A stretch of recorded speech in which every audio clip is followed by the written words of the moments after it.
ఇక్కడికి మేసినందుకు వచ్చి దాని పరిస్థితికి ఇట్లా అయింది. ఇట్లా అవుతుందని అసలు నేను ఏ కాలంలో అనుకోలేను. ఏళ్ళడికి 4 రోజులు అవుతుంది.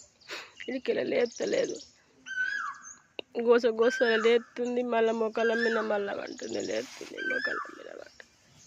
అది అన్ని ఒక ఎత్తు, ఇది ఒక దానికి అన్ని రకాల శ్రీమంతం చేసిన దాని కూడా కడుపులు ఉన్నప్పుడు ప్రాణం కన్నా ఎక్కువ మంచిగా చూసుకున్నా, ఇంత మనిషి కన్నా ఎక్కువ చూసుకున్నా. నన్ను ఇంత మోసం చేసి ఇట్లా అయిపోతాను నేను అస్సలు అనుకోలేదు.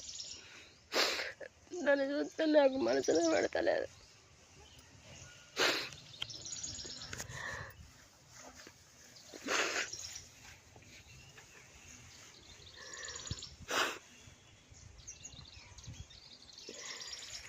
ఏం చేయాలో అర్థమవుతలేదు.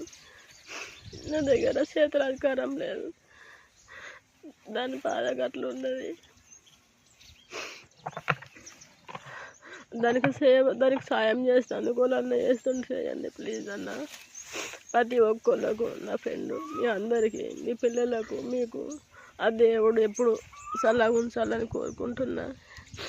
హెల్ప్ చేయండి. దానికి కాల్షియం ఎక్కియాలి, మంచిగా అవుతుంది అని అంటున్నాను. డాక్టర్ వచ్చి నిన్న 3 రోజుల సూలు వేసుకుంటూ నిన్న గ్లూకోజులు పెట్టిండు. ఇలా కాల్షియం ఎక్కిస్తాము అని చెప్పిండు.